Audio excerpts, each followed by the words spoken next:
time? Yeah, well, yeah, it's Is time. it time for overtime beers?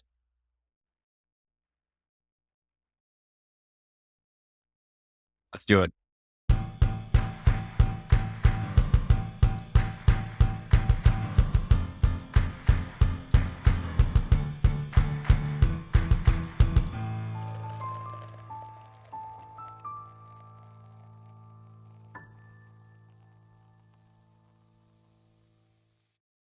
I don't think this whole thing's gonna fit in the cup. That's what she said. God, I'm spilling all over the place. What the hell is going on here? It's a terrible pour. It's like the third and fourth time you've said that. When we started overtime, terrible pour. And I say pour another. It's like it's a thing. It's almost like it's a thing. So, where do we really want to start our overtime? I like doing our schedule predictions. I like doing our power rankings. We're going to knock that out. As far as conversations around the league, anything that you'd like to discuss right off the bat? I had a thought at the end of our last video that I wanted to curtail off of, but I completely lost all of it. So I'm not sure where I'd like to start. Is there anything else you want to mention about the Packers matchup this week? We kind of talked a little bit more about the Packers in overtime last week. I mean, the last note that I have here that I didn't talk about when it comes to score predictions is the Packers do open as 2.5-point favorites. This is the first time that they've opened as favorites this year, which underdogs against the Eagles, which I guess I can see that. And then because Love was out, they were underdogs against the Colts and the Titans. 2.5-point favorites. Wow. What does that mean? You think Jordan Love's coming back? Yes, I think that's part of it. I also think that means that Vegas does not necessarily believe that this Vikings team is real, that they're going to continue their success. So I think it's a combination of those two things probably. But yeah, that's super interesting. I wouldn't have expected that. With this matchup on Sunday, again, so this is overtime, so we can kind of expand upon some of this stuff. But I just love the idea that, of course I want the Packers to win, but whatever happens, I'm just excited that it's going to be a good game. It's going to be a competitive game. We're going to kind of get it. Like I said, I did say this, it's going to be a litmus test for both of these teams to kind of see where they are throughout 4 weeks, a quarter of the season. And we haven't really had a chance to see Jordan Love on grass. I'm going to go back to that field down in Brazil. He had a god awful quarterback rating. It was a bad performance, but I don't think that's indicative of what we have out of Jordan Love, and just the opportunity for him to come home, play a really good team. And man, if they win, to just shatter that entire fan base once again. And here's the other thing, I don't know if you feel any differently, but leading up to this game, watching videos, I'm proud of the Minnesota Vikings for doing what they've done. And I don't necessarily hate them as much as I used to hate them for whatever reason. It's this is a team that has faced nothing but disappointment. They lost JJ McCarthy for a season-ending injury, and everyone had them out, and they've performed well. They've had some upsets. Maybe they're upsets. We'll figure out what the actual standings are at the end of the year. They might not be upsets after all, but it's just really interesting to watch this team grow. And it's a borderline for us here on West Central Wisconsin. It's more of I think a rivalry for a lot of us than the Bears are. I almost wish that this game was in Minnesota, because that would take off so much pressure to perform at home. Minnesota came to Green Bay last year and destroyed them, and then the Packers went to Minnesota, destroyed them. I almost wish this was an away game to have Minnesota building. I think that might amplify it a little bit more for the Packers players, but maybe not. Maybe that home crowd is all they need. You mentioned how this rivalry with the Vikings seems to be a more potent one than the rivalry with the Bears. And it's interesting how that works. It depends on where you live in Wisconsin, who the biggest rivalry is against. Because a lot of people would say it's the Packers-Bears rivalry is the historic one. It's the historic one. It's one of the biggest rivalries in the entire league. but I've always grown up it being Packers Vikings because we live so close to Minneapolis where we're at. So we got a lot of Vikings fans that are here even. I mean, it's always interesting to me, people that are from here, still live here, but for whatever reason, they're Vikings fans. I mean, I guess maybe it's because we're so close to Minneapolis. We're closer to Minneapolis than we are Green Bay. So I guess it kind of makes sense in that way, but I don't know. It's always interesting how many Viking fans are actually in the area here. You know why there's so many Vikings fans in this area, Christian? It's because of Brad Childress. Oh, Brad God. Childress has turned around the entire Viking fan base. He's like, the political genius of. You think Tim Walz has support Minnesota? Yes. No, Brad Childress has all the support of Minnesota Viking fan base. That's a fact. He's turned. I made sure to queue up my Brad Childress photo because there were multiple times while editing last week where I'm like, God, I should have had that ready. So do you want to go through maybe last week's matchups first, or do you want to we could also look at week 4 matchups and kind of circle back around and talk about week 3 while predicting week 4? I'd probably rather take a look back at what happened in week 3 compared to what we both, predicted for each game. I mean, we don't have to go through every single one, but I mean, there were a ton of upsets and you picked a lot of them. I know. Hey, look, I think the numbers owed me because I had a really bad week 1 and it was only a matter of time until the numbers owed me. So let me cue this up here. Now would be a really good time for a dad joke. You don't have one queued up though? I mean, I have this really good construction joke. I'm working on it. But here it is.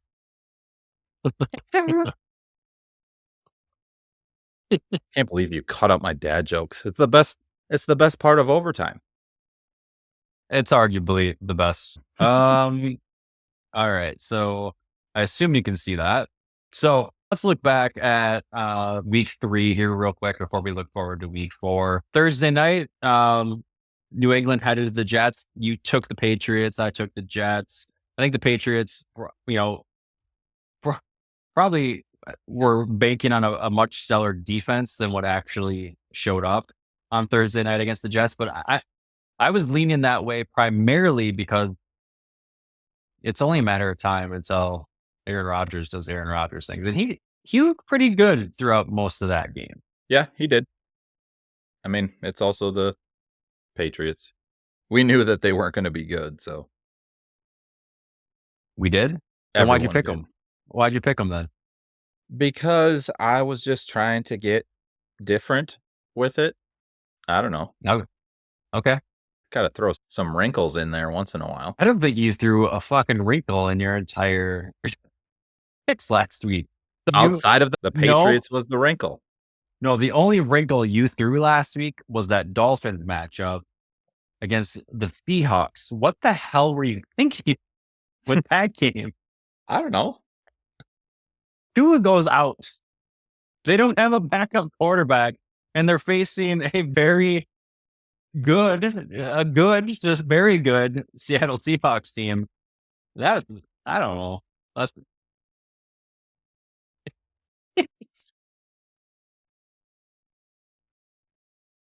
All right, let's move on. The Giants upset the Cleveland Browns. Neither you and I solved that one coming. Yeah. I don't know what they have. Just every year, I have a good friend who, Lauren, right? Shout out to Lauren. I'm sorry, buddy. It's rough. He's the only diehard Browns fan I know, and just they cannot catch a break. I thought that I could pick them early enough in the Survivor League to snag a win against the Giants, and then I would never have to pick them again. But they I don't know if we can call this a Survivor pick anymore. I think because we've both gotten both of us have gotten 2 out of the 3 weeks wrong. I think we change it to, instead of Survivor pick, call it like our lock of the week or something like that. Our sure thing win, Surefire something bet. like that. Yeah. But you still can only pick each team Okay. once, whatever. But Yep. we've both lost. If this was an actual Survivor League, we've both already lost. See, I felt Yeah. confident that the Browns were going to take that one. Like that, I felt like, all right, I saw you take the Dolphins last week. I'm like, all right, I'm going to go up in this little confident pick game that we play on a week to week basis and get another egg. So, sorry, Browns fans, you're back to the grind. I mean, neither of those teams are going anywhere. Speaking of teams that are not going anywhere, let's head over to Chicago and Indianapolis. We both took the Colts. Caleb Williams finally threw his first NFL touchdown. What 10 minutes left in the fourth quarter. What's going on in Chicago? We'll tie this into around the NFC North to an extent. So we're 3 weeks in. We have a 3-week sample size. They go out there and beat the Tennessee Titans thanks to some terrible moves by Will Levis. They lay an egg against the Houston Texans that might not be as good as we think they are. And then they lose to the Indianapolis Colts, who were, I won't say manhandled, but beaten by the Green Bay Packers, Malik Willis Green Bay Packers in week 2. A lot of the arrows and finger pointing is happening with the head coach, the offensive coordinator.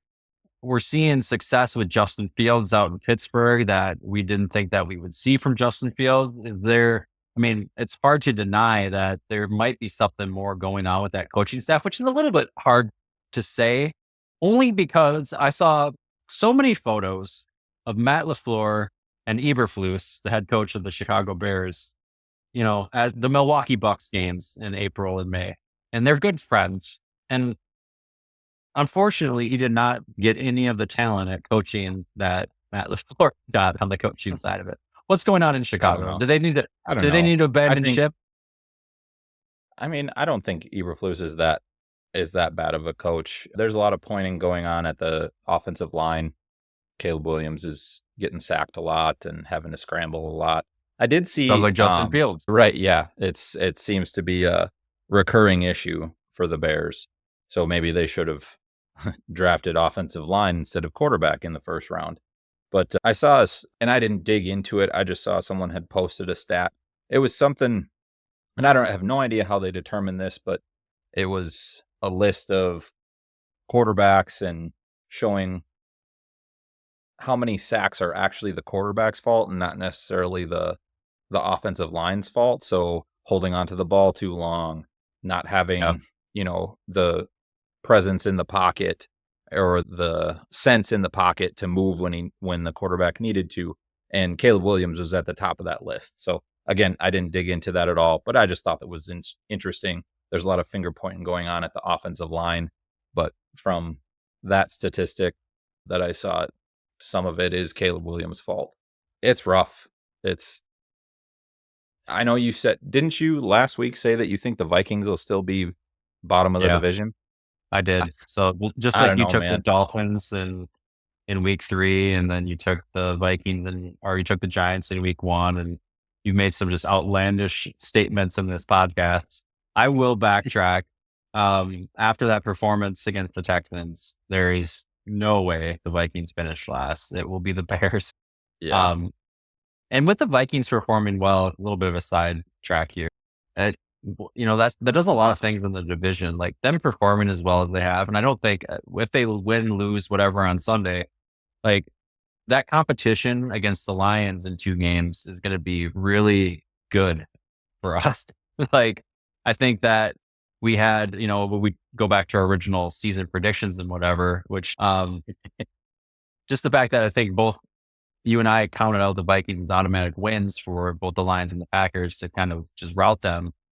They could definitely split with the Lions, and they could also shake up a lot of what happens in the rest of the NFC as far as now we're looking at the Niners. The Niners have lost to the Vikings, so that can be an advantage for the Packers. The Packers can beat the Niners later on in the season. There's all sorts of tiebreaker implications and stuff that happens with rankings. It's good to see that competition in our division. And the fact that is good. But yeah, to your point, yeah, the Chicago Bears are bad. They shouldn't be as bad as they are. Like they should be playing better though, shouldn't they? No? Okay, they're just bad. They're just a bad team. Okay. and it's Caleb Williams holding on to the ball too long, and it's that offensive line. So then it comes back to coaching, right? Because if your quarterback's hanging on the ball too long and too much pressure is coming at him, they got to come up with better schemes and better play calling in order to get that ball out faster to open up to back off the defense. Whatever the case is, it comes back to coaching, and that's Eberflus. And we just went full circle, you motherfucker. We went full circle. Eberflus is the problem. Get rid of him. Move on. Hire Brian Flores. Get him out of Minnesota. We don't want him in Minnesota playing defensive coordinator anymore. Get him as the head coach of the Chicago Bears. All right, I can take a drink now. Wow. Yeah. Mm-hmm. Yeah. I just solved the NFC North problems in 15 seconds. We already talked about the Vikings beating up on the Texans. The Saints could not pull out one against the Philadelphia Eagles. We were both pretty high on the Saints. And I think for the main reason I picked the Saints last week is I had not seen anything on tape in the first 2 weeks that told me that they could be beaten. So that's why I went with the Saints. What was your logic on going with the Saints? Yeah, a lot of the same. The Eagles, I don't know. The Eagles have their struggles too. Their defense struggles a little bit. So the Saints were playing extremely well. Their offense was really hot. They have a good defense. So I thought that the Saints would edge the Eagles out of this one. And it was a low scoring game. It was a defensive battle. So it was, I don't know. We'll see. You'll see in the power rankings. I don't think that it dropped the Saints stock too much, losing to the Eagles that way. But yeah, it was a interesting one. Didn't necessarily expect it. I don't know. I feel like that game was 50-50. I think I just picked the Saints because how well they played and how many points they scored in week 2. So, but ultimately, I feel like that was a 50-50 game. I'll give you your flowers when it comes to Saquon Barkley. You would, well, I don't know if you said he'd be a difference maker, but you did say that he would have a better season than Josh Jacobs. And whether or not the official stat line, I have no idea what the stat line is of rushing yards and all that stuff. But as far as an impact on the team, Saquon has done something to that Philadelphia team to definitely make them an additional, that's a whole new threat that they have to worry about outside of the tush push, outside of AJ Brown and Devontae Smith. That could be a very, very tough team to beat later on in the season. Mm-hmm. Mm-hmm. Chargers. Yeah, go ahead.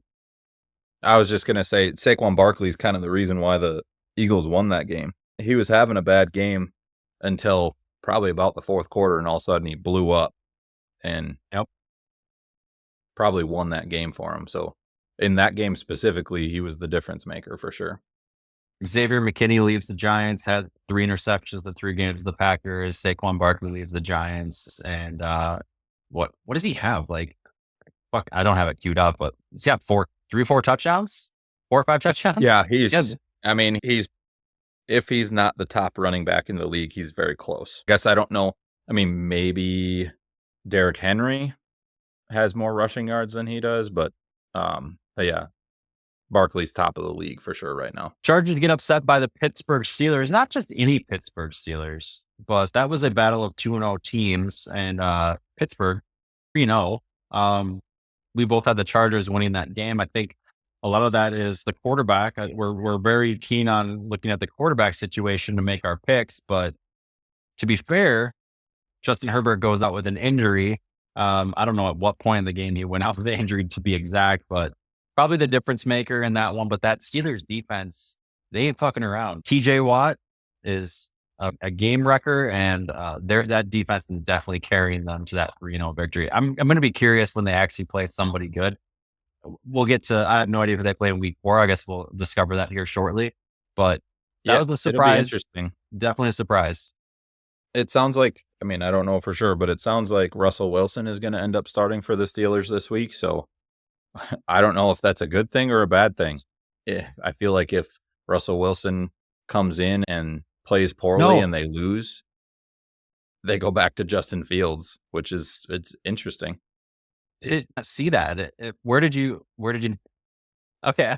I'm not, that's a terrible decision. If that's real, if that's our reality that we're living in right now, that Justin Fields takes this team to a 3-0 start and they pull him to put in Russell Wilson, there's nothing good that comes from that. Is there anything that good? Yeah, I don't know. I'm going off of, I saw something pop up, said something about, do we trust Russell Wilson in week 4? And that was in regards to like fantasy football. But I mean, I took that as, it sounds like Russell Wilson's going to be starting this week.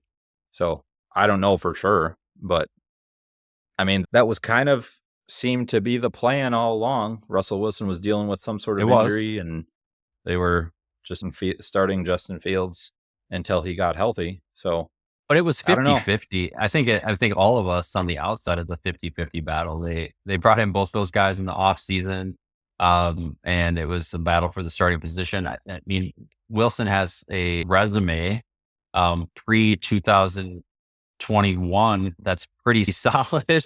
And then whatever happened in Denver just completely destroyed that organization, outside of that upset victory against the Buccaneers.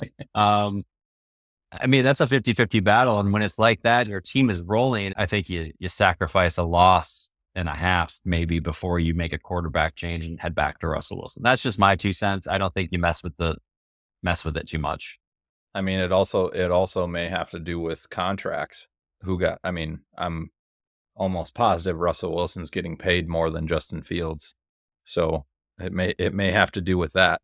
I don't know. I don't know that it was a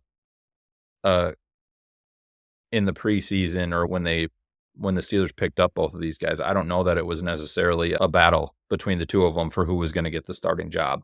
I feel like it was always going to be Russell Wilson and then Justin Fields backing him up. But Wilson started the season with an injury, so that's why Fields has gotten the start. So I don't know. I guess I don't know for sure, but that's kind of how I saw it coming into this season. You have a tendency of spreading false rumors on this podcast, and I don't appreciate it, Christian. And I'm referring to the Caleb Williams comment from a week ago or so. That was not real. That was not real at all. We couldn't find it anywhere. I will take that one. I'll admit that was fake news. As you were talking about paying Russell Wilson, I was thinking the Cleveland, not to backtrack, but the Cleveland Browns situation where they're paying Watson all this money, but they have a Jameis Wilson. I think it's Winston behind them, right? I mean, it doesn't take too many losses before you say, look, we're paying the guy one way or the other, but on this hand, we're winning games. On the other hand, we're losing games. Yes, it factors into it. I'm just playing devil's advocate, if anything, that I just think you have to roll with Fields, regardless of whatever you're paying Wilson, until the wheels fall off that bus. And I'm not talking about I Jerome don't disagree with you. I'm talking about the metaphorical bus that is falling off the wheels. That's what I'm talking about. I don't disagree with you. I don't think that they should. I don't think that they should go away from Fields. But I don't know. I just feel like that seems to be what might be happening. Is Russell Wilson's healthy now, and so they're gonna go to him like they planned to before the season started. So I don't know. We'll see. We'll see what happens. But I think that if, like I said, if they do start Wilson this week and he plays poorly or they end up with a loss, it might be pretty quick that they go back to Fields. So, maybe Wilson doesn't start at all. Maybe they stick with Fields, like you say, and continue to win. The next game on the old itinerary here, I saw something in those Broncos in the preseason with Bo Nix. And I am not a Baker Mayfield believer by any stretch of the imagination, but I saw the potential of a Broncos upset with an 0-2 team facing a 2-0 Tampa Bay team on the road. Quite frankly, the Broncos were able to take that one away. And the Tampa Bay, did you see the highlight where they had an opportunity to stop him from rushing into the end zone and they could have just pushed him out of bounds, but the Broncos were able to pick up a touchdown? I don't know. Tampa Bay. I didn't. And I don't know if there's anything else to say about that for me. Good job, Broncos. Congratulations. All right, Carolina let's roll through the rest of these. Yeah, we're going. Carolina Panthers upset the Las Vegas Raiders. The Red Rifle, Andy Dalton, comes in, gives the Panthers new life. They looked good with Andy Dalton at the helm. They did. Why don't you take the lead on the rest of these? I'll play commentary on your thoughts, and you can just roll through the rest of them. Well, so I didn't watch the Seahawks Dolphins game. Obviously, you made fun of me for picking the Dolphins in this one. But Dolphins are struggling. I mean, th- to be fair, their backup quarterback now, he got injured as well. So they were running with a third string quarterback for part of that game. I guess I don't know that it was even a competition at that point, but yeah, the Dolphins are hurting. It's I saw right before we started recording, I saw a meme or something out there. It said something about if you're a Dolphins fan and you can throw a spiral, come to the practice field on this date for a tryout. So it's yeah, they're hurting at quarterback and it's tough. The rest of that team is very good. Um, but their season looks like it's dwindling at this point. Cardinals Lions looks like you had the Cardinals. I had the Lions in this one. Lions turned it around, edged out the Cardinals. I believe it was a pretty close game, though. It wasn't like they dominated the Cardinals last week. the Cardinals kind of got in their own way. I think for most of that game, they took so many deep shots. This is the problem with having a number one wide receiver, and they've discovered. I mean, obviously the guy's super talented, and now Kyler Murray knows that, especially after Harrison Jr.'s week 2 performance. But there were a lot of shots and unnecessary throws, bad throws by Kyler Murray, and I think they were their own worst enemy. That's not necessarily discrediting the Detroit Lions, but I think Cardinals probably had a couple chances in that game, and I thought I was really riding high with picking that one as well, but they couldn't pull that one off. They just couldn't Yeah. do it. Yeah, I don't think that I don't think this puts the Cardinals out. I think they're still a good team and they have more success this season. But yeah, I mean, they played a good team in the Lions. We both agree that the Lions are, even with their losses this year, the Lions are a good team. So, so yeah, I think the Cardinals continue to have success, but they got to figure out, you know, can't just throw the deep ball to Marvin Harrison Jr. all the time. Got to mix it up a little bit. Moving on, Ravens, Cowboys. We both had the Ravens. Ravens rolled over the Cowboys, and it was so fun to see. I think the Cowboys came out week 1 and played well. They really handled their week 1 game. I mean, they scored a lot of points. They looked good, and so we said about them maybe regressing this year after week 1. It was like, oh, well, maybe not. Maybe the Cowboys do have some success this year, but the past 2 weeks, the Cowboys have not looked good. And I think that what we talked about before the season began about them regressing, about them maybe not even making playoffs this year is definitely possible. I think the tough part for the Cowboys is they're one dimensional. They have Dak Prescott and CeeDee Lamb. Their starting running back is Ezekiel Elliott, who is past his prime. Their defense cannot stop the run, which I guess I didn't really realize that. I mean, I always thought of the Cowboys defense as being pretty stout, especially with Micah Parsons, who's arguably one of the best players overall in the league. But he's more of a pass rusher. So the Cowboys have struggled to stop the run, and that's how teams are beating them. The Ravens and Derrick Henry just rolled over the Cowboys. Yeah, the Ravens needed this game. They couldn't go. They couldn't drop to 0-3, and that was what fueled my pick to take them. To your point with Dallas, that it is in the early stages of imploding for sure. Seeing some of the post game interviews with Dak Prescott, the one with Micah Parsons, there is things are not good right now in that locker room. And I'm not saying it's a full on just burn the city down sort of a thing in Dallas right now, but there are early signs that things are not good there. They should have parted ways with Mike McCarthy in the offseason. I don't know why they didn't. It's reminiscent of the 2018 Packers season where things kind of fell apart and they had to let McCarthy go late at the end of the season.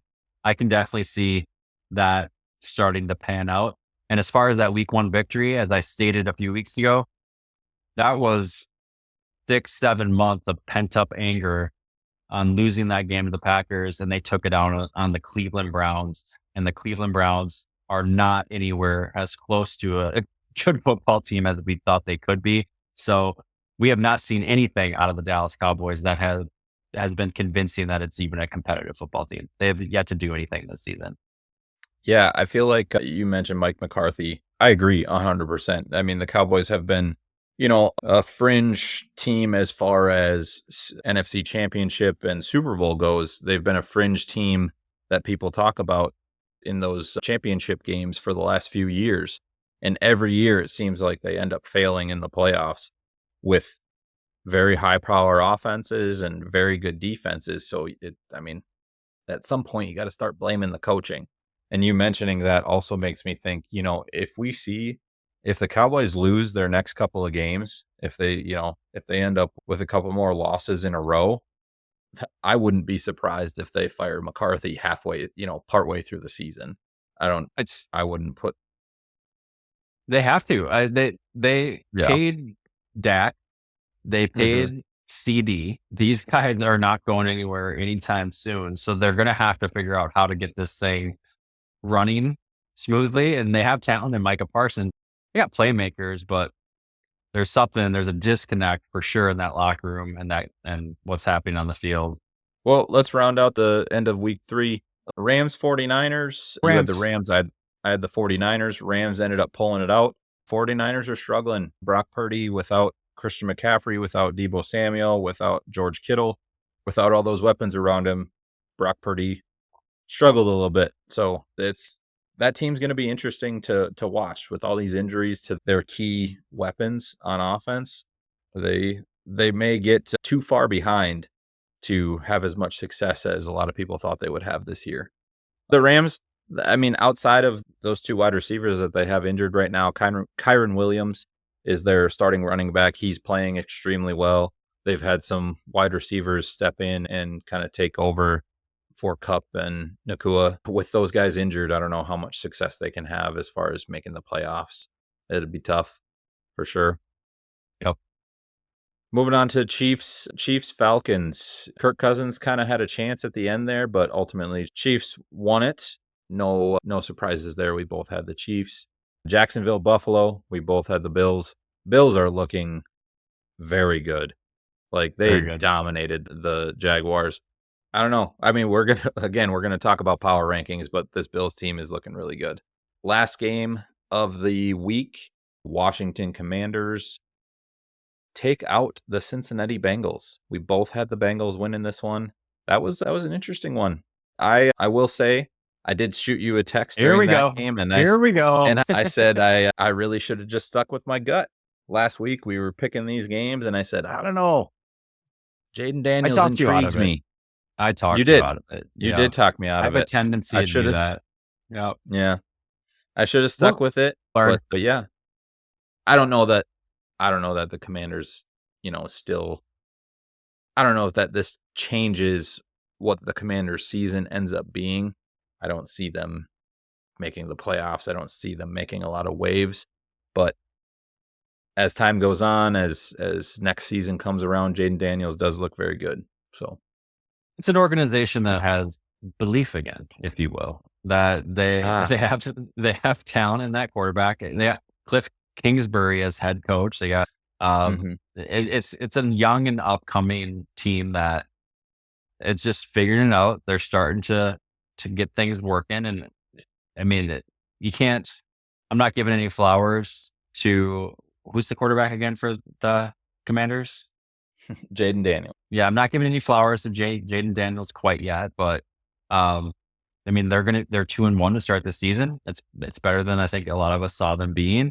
As far as the Bengals go, that is a scary place to be. Joe Burrow is not playing the best, and Jamar Chase is saying this is his last year in Cincinnati. He beat it hard against Kansas City in week 2, and to come out and on a game that they knew they had to win at home and not secure that's a problem. That's a team that's not going to make the playoffs. Cincinnati's not going to get very far this season. Yeah, it's not looking good there.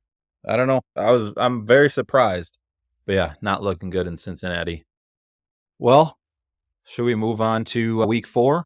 I got to pee quick. I do have pants on. All right. With that, we will transfer over to the week 4 predictions. Like I said earlier, week 3 just ended last night, and here we are looking forward to week 4. Thursday night matchup against the Dallas Cowboys and the New York Giants will be officially complete by the time this video posts. I'm going to take Dallas. I'll take Dallas in this one. They have to win. The Giants, if they lose to the Giants, Lord may have mercy on their soul. If they lose to the Giants, I mean, we were just talking about McCarthy might get fired partway through this season. If they lose to the Giants, he might get fired this week. Yeah, So, this Saints Atlanta game is actually probably a pretty good matchup. So what is this? It must be division week for the most part. yeah. Saints coming off against the holy hell. You got to take this over. I've had way too much to drink on this side Wow, of the really? microphone. Yes. Wow. Okay. Take it over, Christian. Because I can't Yes. remember who All the right, freaking so- Saints played. They played the Eagles. Yeah, Saints coming off a loss to the Eagles last week. This is a good matchup. This is one that I noted as a game that I'm going to keep an eye on for sure. I think I'm going to take the Falcons in this one, though.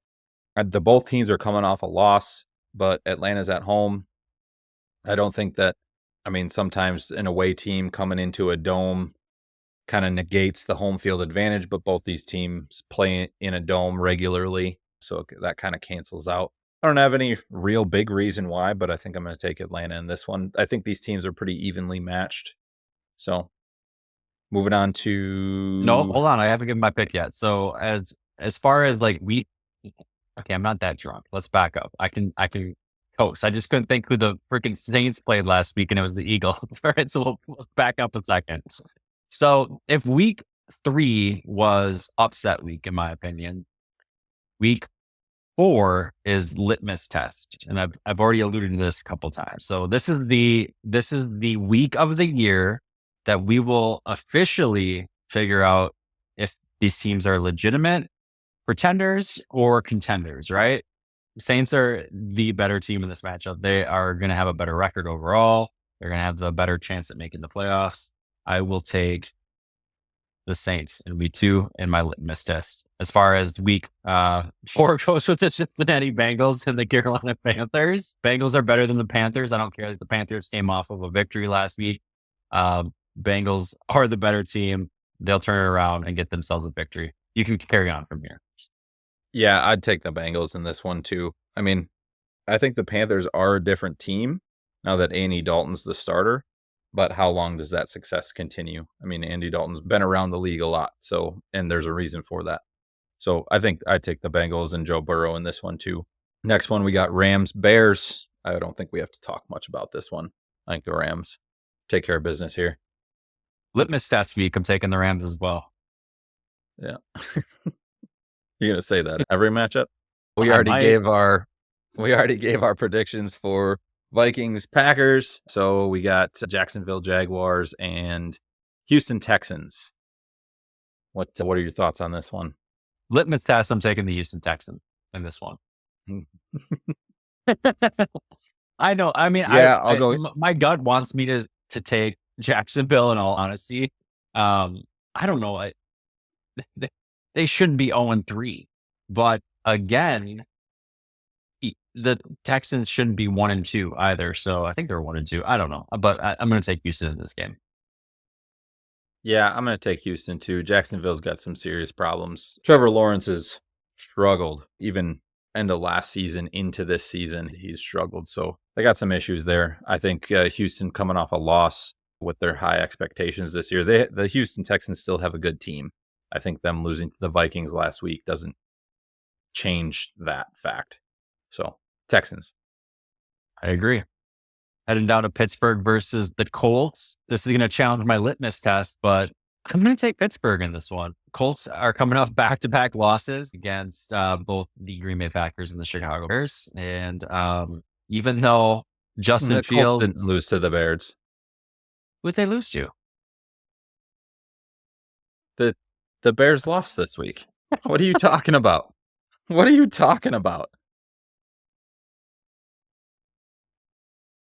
What is happening right now? Why are you letting me? I can't be in charge of this anymore. What are we talking about? Oh my God. Whew. You take the Pittsburgh Steelers. I'm going to take the Steelers too. Steelers defense looks real good. Steelers defense is a difference maker in this game for sure. Broncos Jets. Broncos got that upset victory last week. I don't think they do this week. I still don't think that the Broncos are a very good team this year. I think they're in a rebuilding year, kind of figuring out what they have in Bo Nix, and the Jets and Aaron Rodgers looked pretty good last week. So I take the Jets in this one. I take the Jets as well. I'm going to take litmus test. Jets.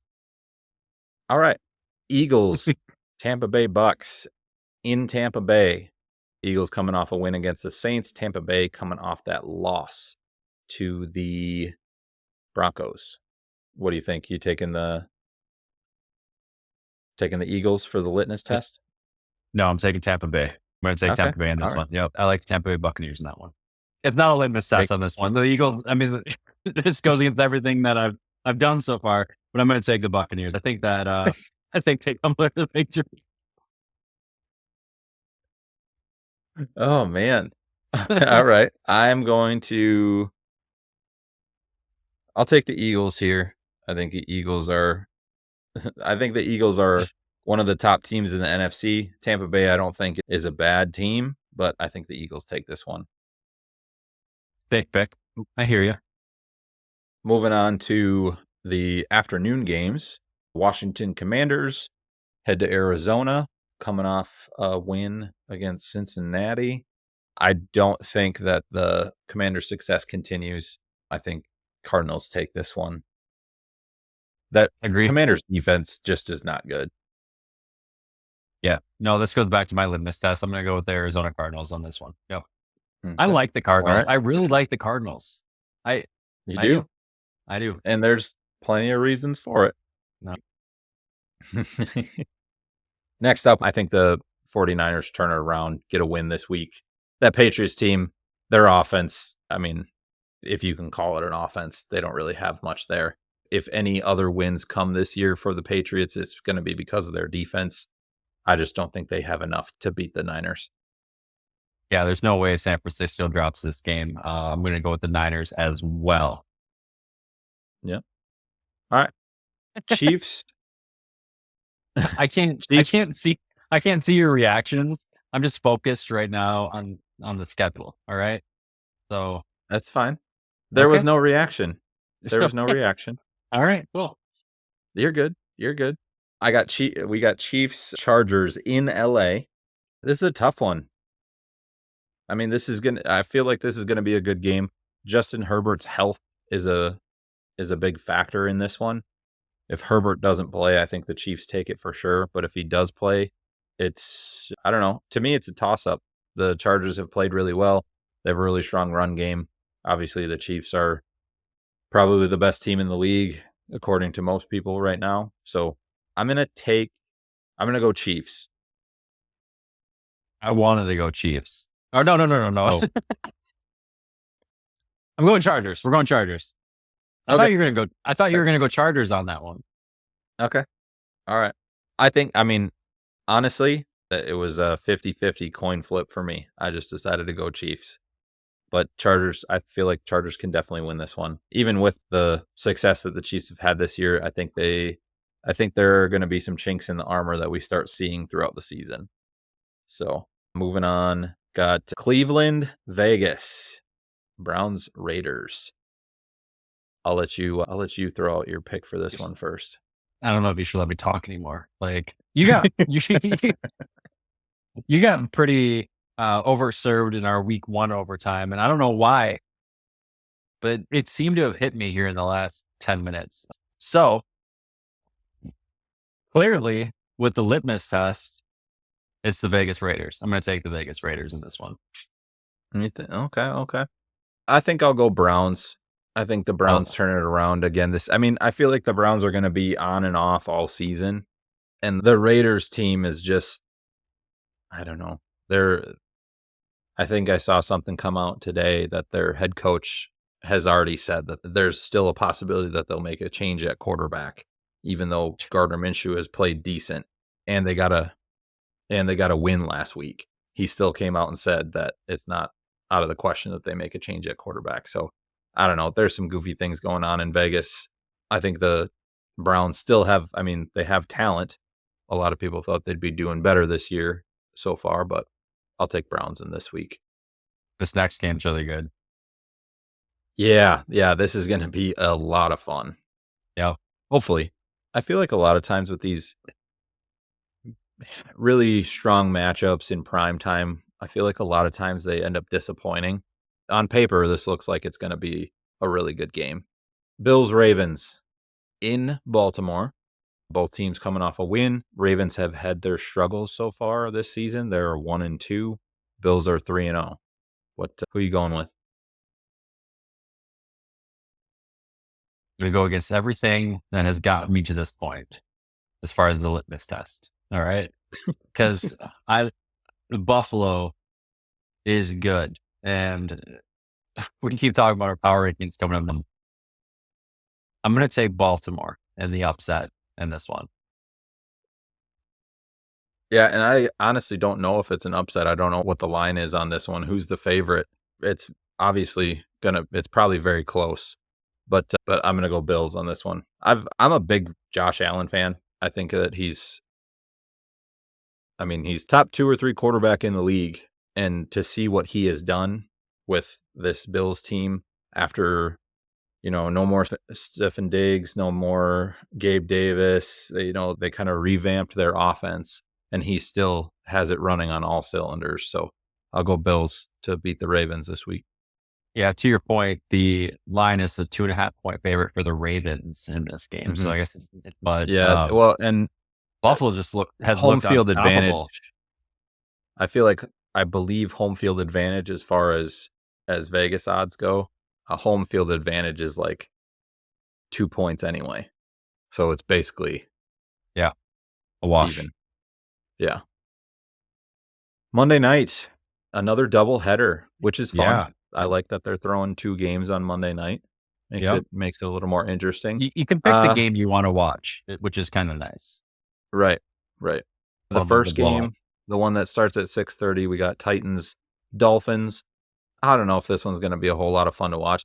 It may be fun to watch just because there may be just a bunch of turnovers, a bunch of crazy stuff happening because you got Will Levis on one side, and who knows who the Dolphins starting quarterback's going to be. So it could get interesting because of all the mistakes and turnovers and goofy stuff. But I think I will take. Oh man, you're gonna. I'm gonna do it. I'm gonna take the Dolphins at home. Oh, okay. All right. I'm not gonna do it. I was gonna say you took the Dolphins over the Seahawks, but you were gonna not take the Dolphins over the Titans. I was about to lose my mind. I'll take Tennessee. I think Miami's heading down a real dark road the rest of the season without Tua at quarterback. So I don't know if I don't think I'll take Miami another game for the rest of the season. I'm not saying they're going to lose the rest of their games, but I will not bet on Miami for the rest of the season.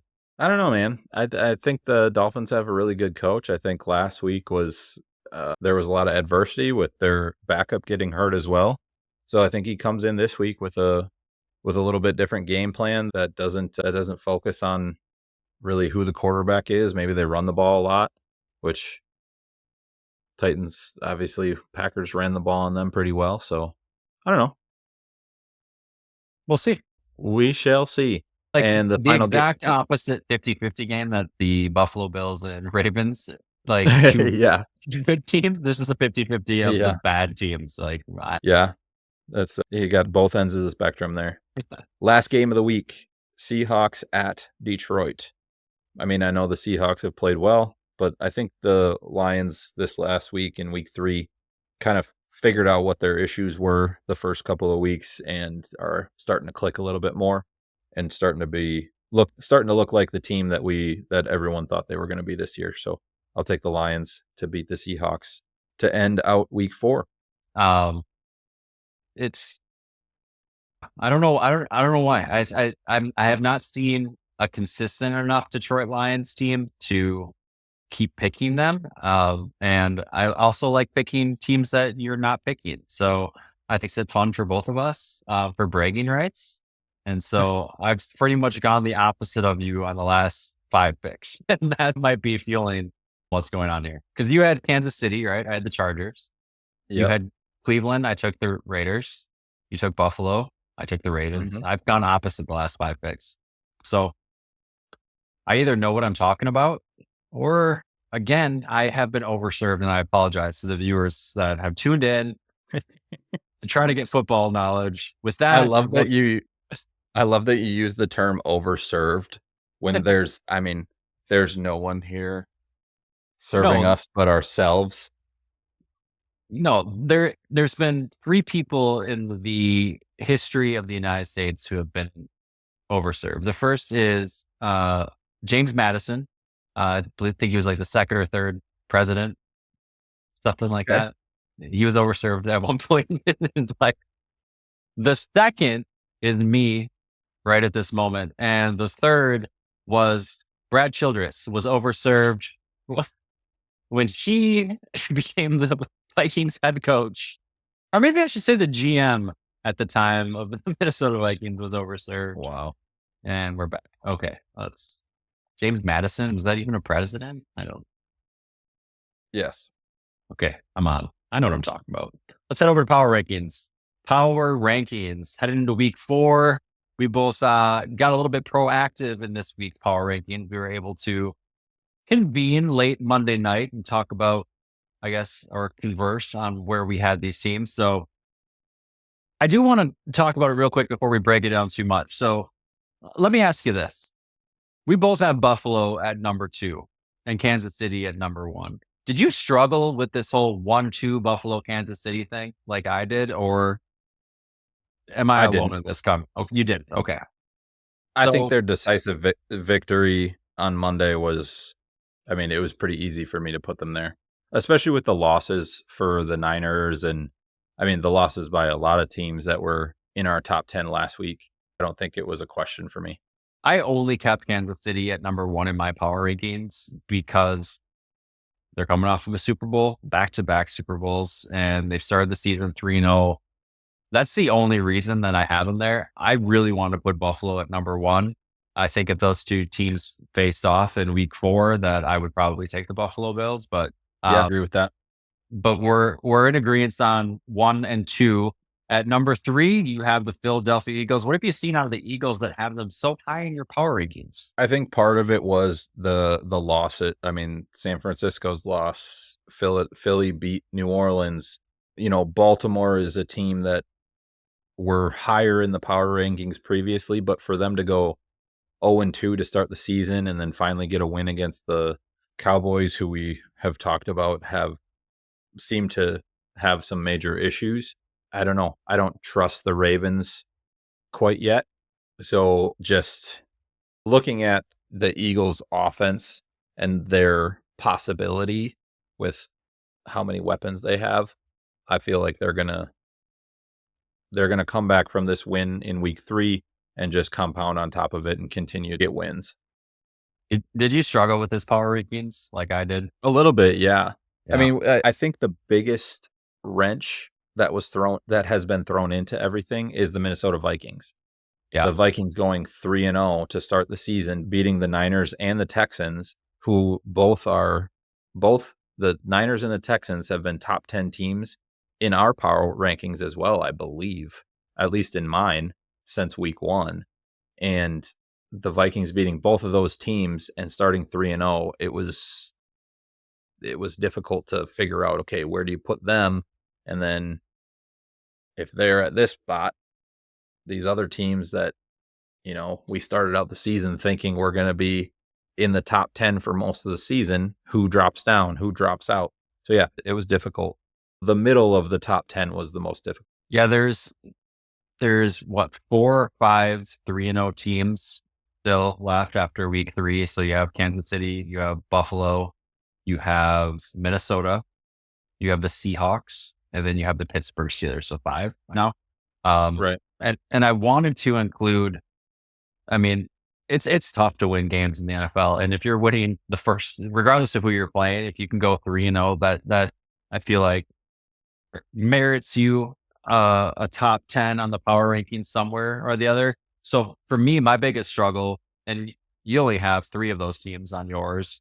I had to incorporate Seattle somewhere into my power rankings at number 10, and I almost had the Pittsburgh Steelers at number 10 and Seattle at 9, but then it just became this cluster of, okay, who do I got to remove from the top 10?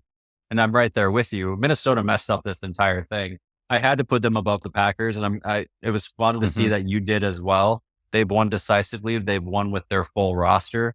The Packers have not won with their full rosters. So not that Jordan Love sets them back, but we have yet to see this whole team cohesively move forward.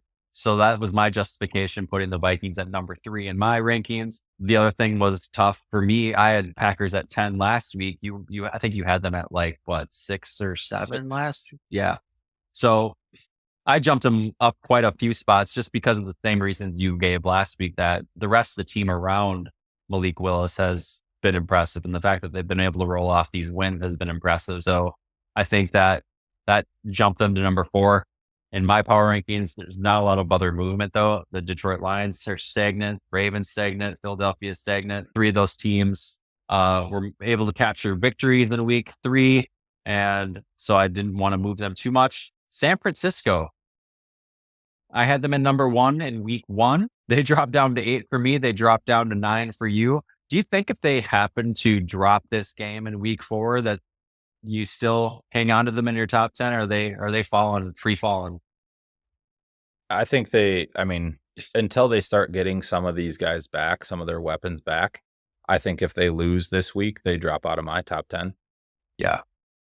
Yeah, this is kind of their last ditch effort to stay in mind as well. It's tough because we're balancing what we think these teams should be with how they've performed, and that's how I kind of, I guess, figured out where I wanted to place these teams on mine. Saints are at 9. They didn't move from the previous week. Yes, they lost to the Eagles, but I didn't see a reason to move either of those teams. But like I said, I want to get the Steelers in here, but I just could not justify getting rid of any of those other teams on there. I think I like the Seahawks. I like the Seahawks better than the Steelers. I think they've played a few better teams, and they're about to upset the Detroit Lions on Monday Night Football. Yeah, as far as the rest of my rankings go, I struggled with at one point I had Vikings, Packers, Lions, and then I kind of thought about it a little more. The Ravens' victory over the Cowboys was very decisive. The Ravens looked very good in that game, which we expected them to be good this year. We didn't expect them to start out 0-2. So that's why I still put the Ravens up at 6, because they are a good team and they are going to be probably in this top 10 for most of the season, unless they continue to have struggles like they did the first couple of weeks. Saints and Niners losing obviously is the reason why I had them dropping. And then Texans, I think, they lost to the Vikings, who are a 3-0 team. Texans didn't look good, but I think they're still a competitor this year. So that's why I kept them in my top 10. Yeah, I think that's the whole what I think this team should be versus maybe how they Right. performed. Right? Yeah. Yep, And for sure. and top of the board, I struggled. I could easily put Buffalo at number 1. I Mhm. feel like it should be probably the number 1 on my rankings. But Well, until the looking at Chiefs lose, I will keep them at number 1 on this power right, rankings. yeah, that's kind of where I'm at too. The Chiefs, and looking at the Chiefs' wins so far this year, I mean, all of them have kind of been close games. They haven't been super dominant games from the Chiefs. The Bills are the opposite. Every game they've won, they've dominated. So it is really, it was kind of tough to put them at 2. But yeah, I agree. Until the Chiefs lose, they'll probably stay at that top spot. All right, week 4 coming up. It'll be here before you know it. All right, so we both get 2 passes. All right, for being overserved on this podcast. We should wrap this up. Yeah, we should. It's late. It's interesting how we always seem to. I mean, it's been over 2 hours that we've been on. Well, Yeah. yeah, I mean, No I matter wouldn't what have. there is to talk about, Yeah, it's always seems that we get to this point. we'll figure it out. Yeah, we'll figure It's it out. okay. I don't have a problem with it. Nobody makes it this far into overtime, though. Comment Well, down below. somebody will. Yeah, there you go. I want to see a Comment comment. if I you made it made to it. the end of overtime. If you made it till the end of overtime, comment down below. You'll get a special shout out in next week's video. As we celebrate a Packers victory over the Minnesota Vikings because Jordan Love's coming back. So there's no better way to wrap it up. So with that, Go Pack Go. go Pack Go.